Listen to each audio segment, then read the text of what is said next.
Ivan the Terrible was the first Tsar of Russia.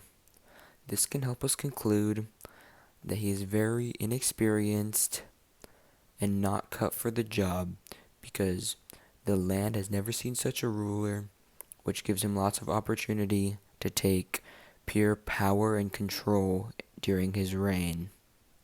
Some of his greatest achievements were expanding the Russian borders and reforming the government. This, however, eventually led to the decline of the monarchy. A special event that occurred during his reign was the Livonian War. This was significant to Ivan the Terrible because he wanted access to the Baltic Sea. He wanted to take advantage of the Livonian knights that were defending the town of Kazan. Kazan eventually fell to Ivan and about an army of 150,000 men. This did not come easily, though. Many people lost their lives, and it was a waste of resources. Ivan's political supporters were known as the Chosen Council.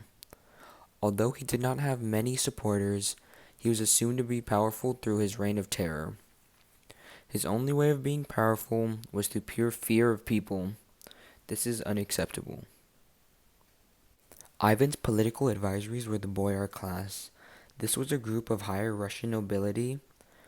During his reign, he suspected his advisors to be the one who caused his mother's death. The way he dealt with this was by destroying some of the major families in the region.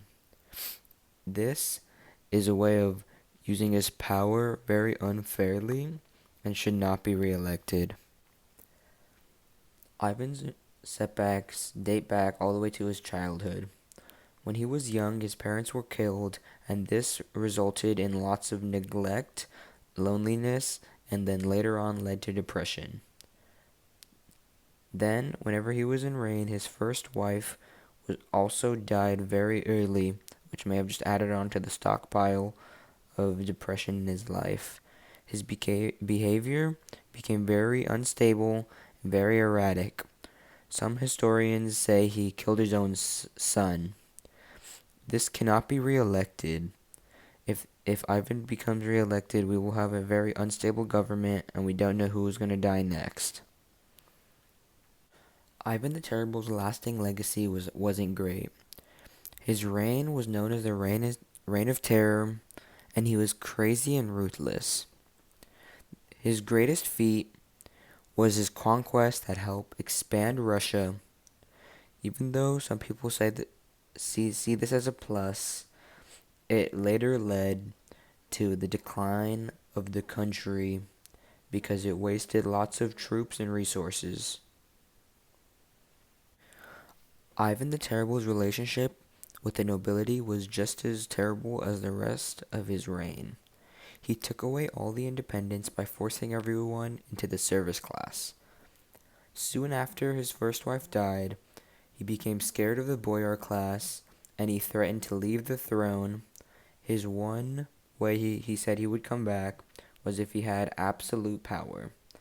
This completely got rid of nobility. If this leader comes back, he will have pure power, and no one will be able to control him.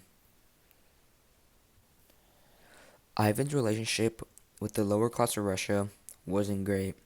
He created a system in which many peasants turned into serfs, which are basically just slaves. Some people say that his relationship with the lower class of Russia was non-existent. All he did was make things worse for them. What we can conclude from all the points I have made throughout this video is that we should not re-elect Ivan the Terrible. Just like his name, the reign was terrible. Please re-elect a new candidate, anything but Ivan. Our country will be a much safer place for the rich, the middle class, and the poor. Please make the right decision.